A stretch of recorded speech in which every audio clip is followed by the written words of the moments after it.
Since the dawn of the modern era, there existed mysteries of a forgotten world that wailed into the night, begging to be answered. When all hope seemed lost in finding solutions to these conundrums, an unexpected light emerged from the shadows that veiled our collective past, offering a clearer view for our relentless quest for understanding. Number 10. Archaeologists often uncover ancient mysteries, many of which remain unsolved. But some forgotten enigmas are reopened by new discoveries. One such mystery was found in Turkey, near Konya, at a Neolithic settlement on the southern Anatolian plateau. Among the relics, a unique wall painting was discovered. It depicted several solid blocks beneath what looked like a leopard skin rug, leaving researchers in the 1960s baffled. Ideas ranged from a calendar to the world's oldest map, but no consensus was reached, and the mystery was set aside for 2 decades. In the early 2000s, volcanologist Axel Schmidt proposed a new theory. What if the so-called rug was actually a volcano? The orange spotted shape, with material spewing from its peak, strongly resembled the nearby volcano looming over the village. Schmidt suggested the blocks were a map of the settlement, and the painting was a record of a past volcanic eruption. In 2013, Schmidt presented evidence using uranium, thorium, helium dating of zircon crystals. The volcanic deposits around the settlement matched the mural's chronology, confirming it depicted a minor Strombolian-type eruption that occurred about 8,900 years ago, when the civilization was at its peak. The ancient society accurately recorded the event, including a bird's-eye view of their settlement. The full impact of that eruption on the populace remains unknown. Number 9. In 1912, one of the most infamous maritime disasters occurred.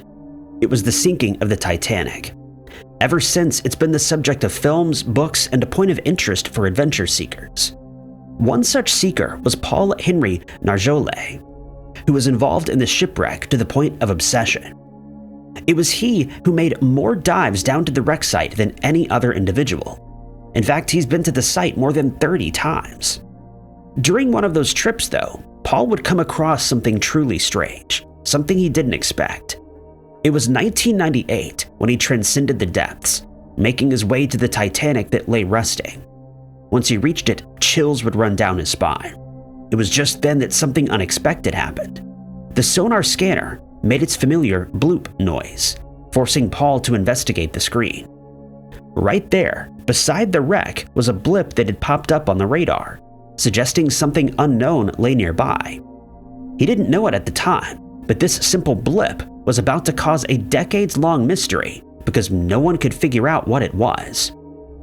Dive after dive, the blip would pop up, haunting the bowels of Paul's mind. He couldn't explore further down at the time.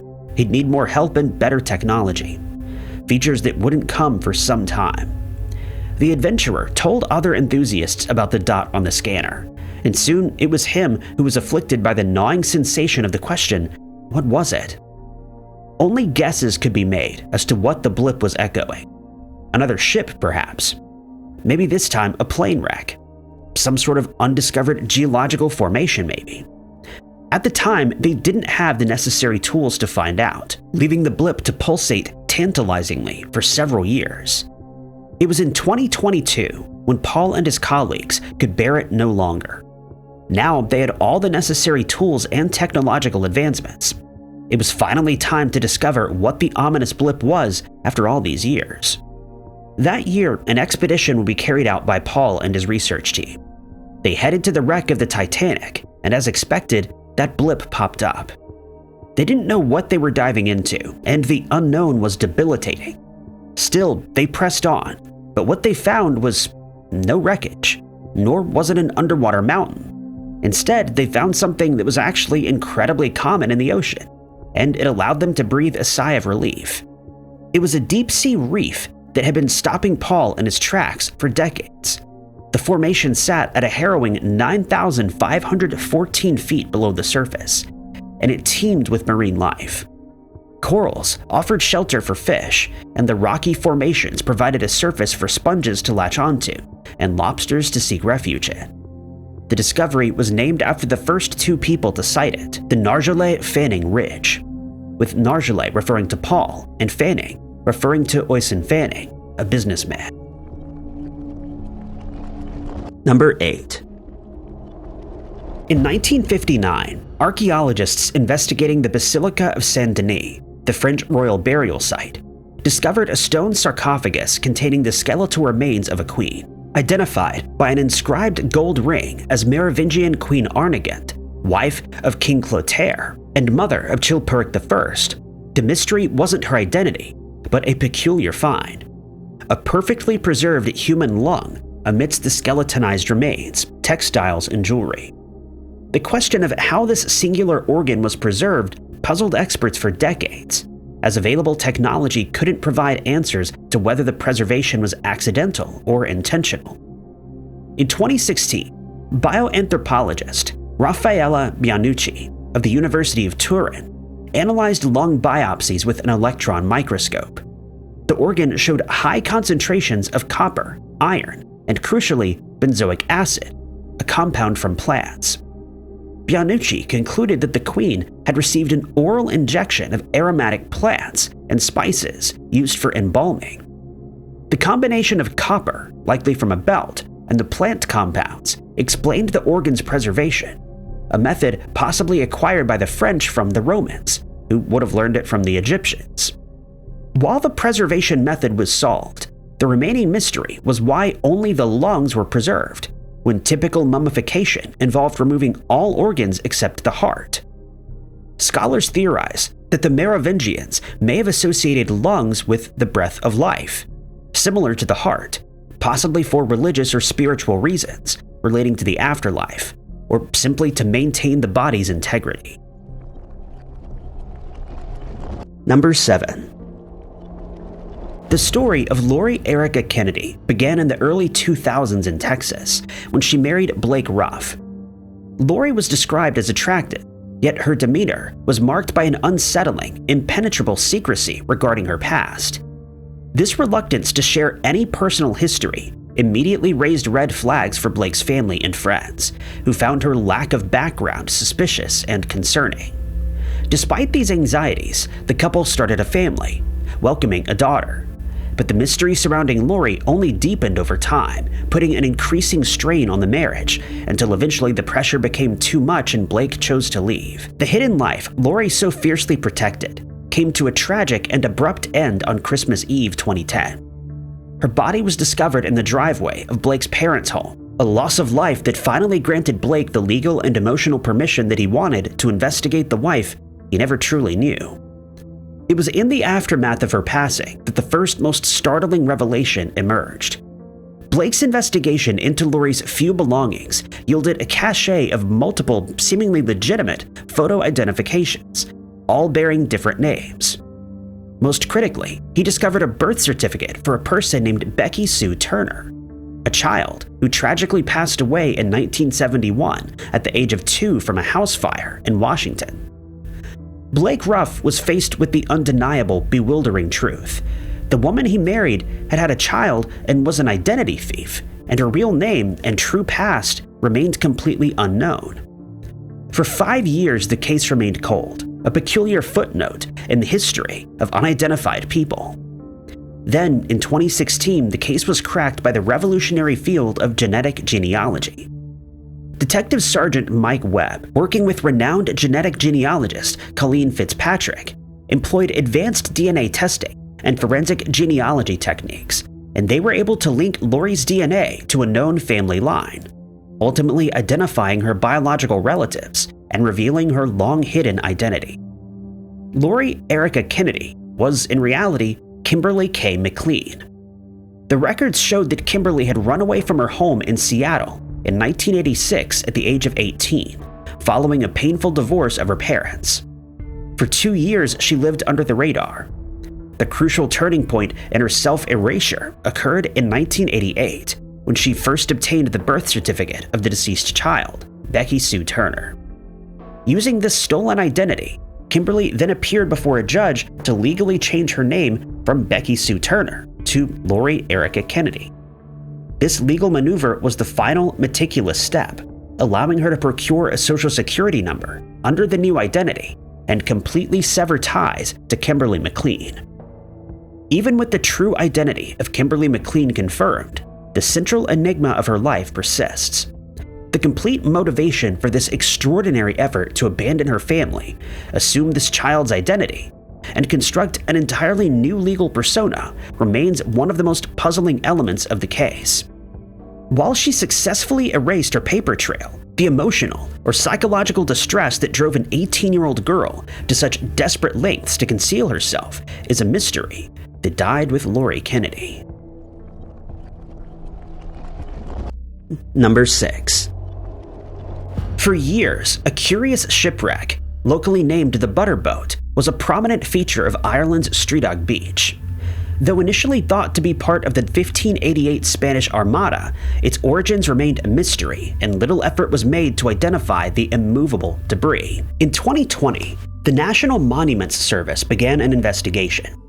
Timber samples dated the wreck to after 1712, allowing researchers to focus on the 18th and 19th century shipwrecks off Sligo County. Utilizing historical resources, they identified the vessel as the Greyhound, a coastal trading boat from Whitby, Yorkshire. The ship was caught in a severe storm in December of 1770. Unable to reach Broadhaven Bay, the crew anchored near Eris Head and hastily abandoned ship. In the chaos, the cabin boy was left behind. A rescue mission, including the crew, local volunteers, and passengers from a passing ship, Mary, boarded the Greyhound again. Tragically, the storm dragged the vessel towards Streadock Point. Of the 22 people now on board, 20 attempted to climb off, but fell between the rocks and drowned. The lone survivor waited for the current to pull the ship aground, then descended safely. He guided locals to the site, but all were lost. On December 12, 2020, a group commemorated the Greyhound and those lost, marking the exact 250th anniversary of the tragedy, the first time the vessel had ever been honored. Number 5.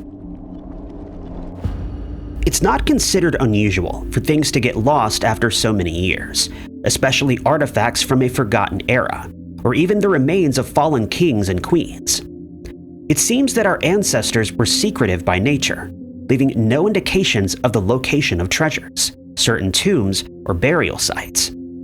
In doing so, they left behind intriguing mysteries for our era. Today, motivated by our hunger for knowledge, we try to dust away the dirt that conceals the answers of our past, and only sometimes does it prove effective. One such mystery that the people of the bygone era left behind was the location of the final resting place of one of the most villainous entities of the 15th century. The entity in question is King Richard III, born at Fotheringhay Castle in Northamptonshire, whose alleged rise to the throne is based on nothing more than speculation. He would be the 7th child and 4th son of Richard, 3rd Duke of York, and Cicely Neville, the Duchess. His father was the richest man after the king and was considered a senior noble.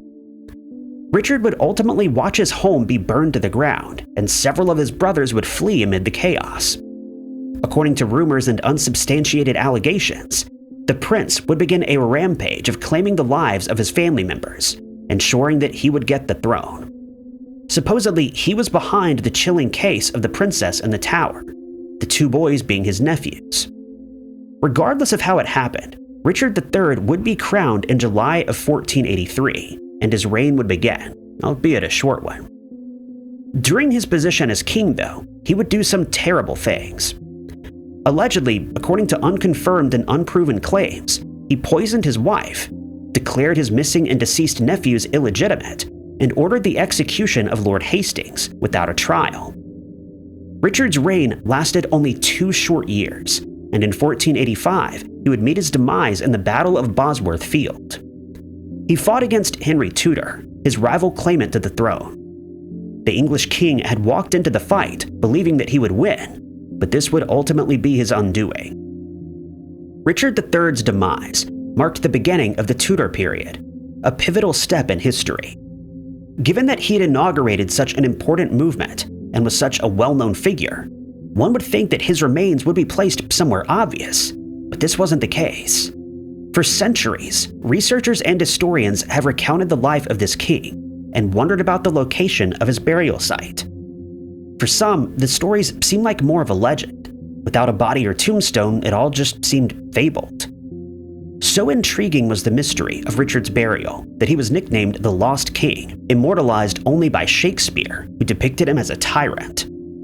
For ages, the truth surrounding him, his life, and his demise were the subject of debate, until the enduring conversation was finally put to rest. It was in 2011 when a member of the Richard III Society, Philippa Langley, approached the ULAS with the idea of searching again for the burial place. Together with the city council, they began the incredible search for the lost king, with the first task being to find the original site of the friary. Unfortunately, nothing of it remained, and by then it had been built over many times. But the old street names and historical texts enabled the team to approximate its location. Eventually, they were able to narrow it down to the New Street car park. In August of 2012, the excavations began. Within mere hours, they would discover evidence that a burial had taken place there, and soon they confirmed that a potential body lay in the choir of the Grey Friars Church. By September, the grave had been excavated, and within it, without a coffin, lay a skeleton. The problem now was that they needed to confirm whether this was indeed Richard III. Luckily, the king had notable developments. For one, he was named a hunchback due to the scoliosis he developed at a young age. The skeleton, preserved in unusually good condition, had clear indications of the spinal deformity. The team determined that the individual was aged between 30 and 34, and that he'd sustained some serious wounds as a result of a battle. In fact, his body had been so badly mutilated that the researchers couldn't determine which blow had claimed his life, but it was likely one of the several that had scarred his skull. DNA testing would soon confirm that the remains were those of King Richard III, the Lost King. Number 4. Ferdinand II of Aragon, a key figure in Spanish history, unified Spain through his marriage to Isabella I of Castile, and was instrumental in the Reconquista and the expulsion of the Moors. His patronage of Columbus and gold mining efforts helped establish Spain as a global superpower. During the chaotic period of campaigning against the Kingdom of Granada, Ferdinand proved his military talent. To securely communicate with his general, Gonzalo de Cordoba, amidst the Spanish War with France and fear of prying eyes, Ferdinand devised a sophisticated secret code. Since letters took 15 days to travel and risked falling into enemy hands, the cipher ensured that intercepted messages would be indiscernible gibberish. Ferdinand's complex code involved 237 letters and 88 symbols, with each actual letter constructed from 2 to 6 characters and words written without separation. This unsolvable cipher puzzled historians for centuries, with attempts to crack it dating back to the 19th century. In 2015, historians enlisted expert codebreakers from national intelligence. 2 letters, dated 1502 and 1506, were investigated. A partially deciphered section by the general at the bottom of one letter served as a Rosetta Stone. Using this clue, a team quickly established a pattern. In just 6 months, they deciphered 4 lengthy letters. The cipher was identified as a complex precursor to a similar cipher, which wasn't widely used until the 17th century. The letter contained crucial details, from troop deployment plans to reprimands for unauthorized initiatives. King Ferdinand's complex cipher remained intact and unbroken by enemies for centuries, allowing him to carry out world-changing movements until his death. Number 3. It was the 5th of December, 1914, when the Endurance played the role of host to 27 men, 1 stowaway, 69 dogs, and a cat named Mrs. Chippy. At the helm was Ernest Shackleton, who would be leading an expedition, the first ever crossing the continent. Shackleton had fallen short twice of reaching his goal, but his determination never faltered. That day, the Endurance would leave South Georgia for Antarctica, with the captain hoping that this would be his last attempt and that he would finally reach his goal. 2 days into the ill-fated journey, they would encounter a hurdle. It was pack ice, a thick barrier that guards the Antarctic continent. The Endurance had become solidly stuck within the frozen expanse, with all the crew on board. For several weeks, the vessel forced its way through the solid debris, poking and prodding at the ice, gingerly heading south. The journey was making incredibly slow progress, and the crew was beginning to get understandably concerned. Their fear didn't come without manifestation. By the 18th of January, the ship would run into a serious problem. A gale had come from the north, pushing the ice and ultimately packing it against the land. The floes were forced tightly together. Now, there was no way back and no way forward. The Endurance was doomed. There was only one thing they could do now, and it was wait out the winter. The crew began preparing for a longer journey, but as they did so, they realized that what the ice took, it kept, and the decision was made to abandon ship. Together, they gathered whatever provisions they could, while sacrificing anything that would add weight to the rest of the expedition. Books, clothing, tools, keepsakes, and even some of the animals were left aboard. As they set out, the men would watch as the ice continued to consume the Endurance, and 25 days later, one final convulsion sent the ship disappearing beneath the ice of the Weddell Sea. From that point on, the vessel was lost, and would remain as such for the next several decades. The legend of the Endurance traveled through the times, evoking stories and tales of its fate and the survival of the expedition. The Weddell Sea managed to keep its secrets well hidden, but in recent years, a renewed interest in finding lost vessels has begun to unravel the veil and expose the final resting place of the ship that disappeared 109 years ago. In 2022, explorers headed out to what is considered the world's worst sea, named for its treacherous nature and the difficulty in navigating its pack ice. Despite being crushed and facing the bitter cold, the team pressed on, searching for the lost ship with modern equipment, including cameras that could be dropped into the water. As they stood afloat on the ice, they would do just that, and instantly they spotted it. Miraculously, the vessel was in exceptional condition. It lay resting in the Antarctic, right on the bed of the Weddell Sea.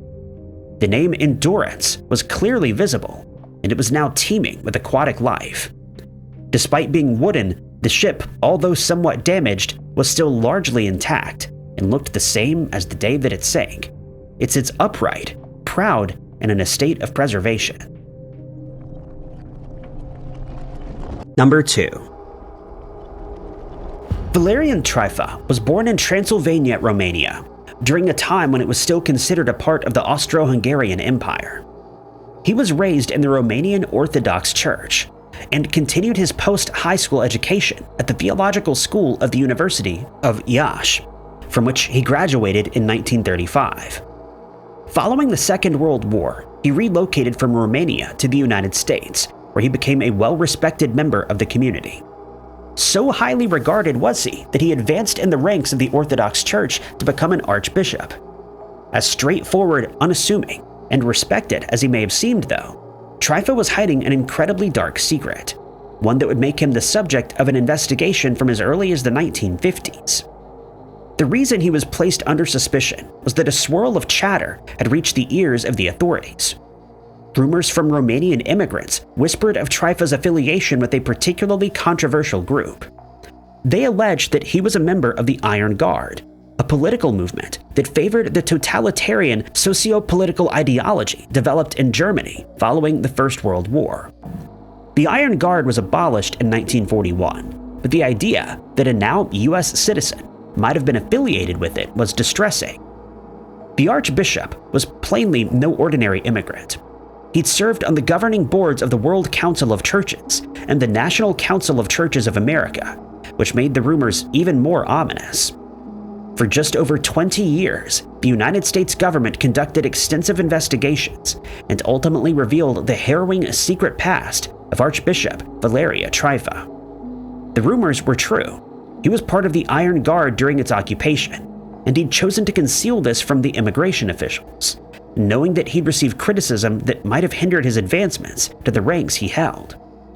Without physical evidence linking Trifa to the crimes, though, there wasn't much anyone could do. Then, they had an idea. For investigative efforts, US officials would turn to the West German government, which just happened to be in possession of a crucial piece of evidence, a postcard. The card had been written to Heinrich Himmler, the chief architect of the final solution, one of the most powerful men in Germany prior to the end of World War II. The suspicious archbishop had signed the postcard. Trifa, of course, denied ever affiliating with Himmler and denied authorship of the postcard. The archives, though, held even more letters, purportedly written by him to the military leader. The authorities now needed to prove that it was the archbishop who wrote that card, and that they did.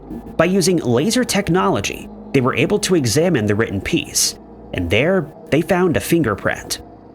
After obtaining a sample of Trifa's print, they discovered a perfect match.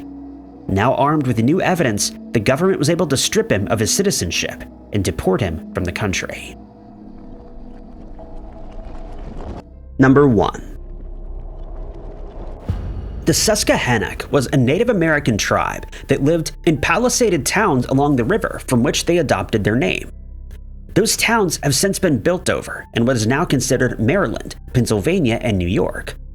The tribe was first described by explorer Captain John Smith, who'd been adventuring through the upper Chesapeake Bay region back in 1608. Smith had quite the story to tell after his encounter. "Giant-like men," he cried, large and looming. They wore animal skins and the heads of bears and wolves. He cited incredible strength, and they made use of great weapons such as hatchets and arrowheads made from brass or copper. Smith called their language strange, deep, and bellowing, with a hair-raising quality. Following the initial discovery of the Susquehannock, more European settlers would begin to peddle similar legends. They described them as brutal cannibals who devoured trespassers and slaughtered whoever and whatever they could. The settlers depicted them as uncivilized, supporting their narrative against the natives. They were even accused of leading a massacre against their neighbors, the lost tribe of the Shanks Ferry people. They inhabited the lower section of the river and were established farmers who mysteriously disappeared. From their initial discovery, the Susquehannocks were given an unfair reputation that would endure for several hundred years. They were labeled as brutal, uncivilized, and cannibalistic. Recently, historians and anthropologists have begun an endeavor to reanalyze outdated information suggested by early settlers. April Basaw was one such anthropologist at Vassar College. Her focus fell on the Susquehannocks people and John Smith's original account that sparked unjust legends. The first order of business was to determine if there was a massacre that took place near the Susquehannock River. Bone fragments, aged weapons, and whole skeletons would have been a testament to such a ferocious battle, but there exists no record of any such evidence having been found. With the help of 2 undergraduates, the team set out to examine as many artifacts as possible relating to the tribes. They studied over 2,000 pieces that originated from the area, as documented in the records of several museums. They found no evidence to suggest that any form of violence had ever occurred between the 2 tribes. Furthermore, the Susquehannocks can't be credited for the demise of the Shanks Ferry people, because no one actually knows what happened to them. The resounding theory is that they were simply absorbed into the larger tribal communities. The legend that the Susquehannocks preyed upon them like savage animals seemed to be more of an ammunition used by settlers to justify their actions. Settlers who were the real perpetrators behind the massacres and slaughters of entire native tribes, including those of the Susquehannock river dwellers. Adding to the lack of evidence suggesting violence between the neighbors, the team also failed to find any remains that hinted at cannibalism. Basaw seeks to rewrite the history of these people, one that excludes giants, cannibals, and savagery, finally giving them a fair chance and putting an end to a narrative that was meant to paint an uncivilized picture of the first dwellers to justify mass slayings. Thank you guys so much for watching. If you liked this video, be sure to hit that like button. Also, don't forget to subscribe and click that notification bell to keep up to date with all of our future videos. But my name is Ty Knotts, and I'll catch you guys in the next one.